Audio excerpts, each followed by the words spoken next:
folks, this is Matt with Commercial Roofs of Texas. Up here doing an inspection. The customer has a modified bitumen roof on a strip center, so they've got leaks.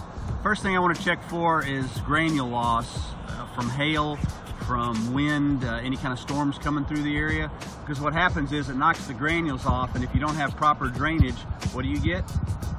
You get ponding. So if I can come up here and build a sandcastle out of the loose granules, that means it's not draining correctly. Even though there's a drain not more than 5 feet away from it, modified bitumen's not made to be underwater, so if you have a lot of ponding, you'll have a lot of granule loss, and it'll all just pile up like sand on the beach. So that's not good. Give us a call if you have a problem like that.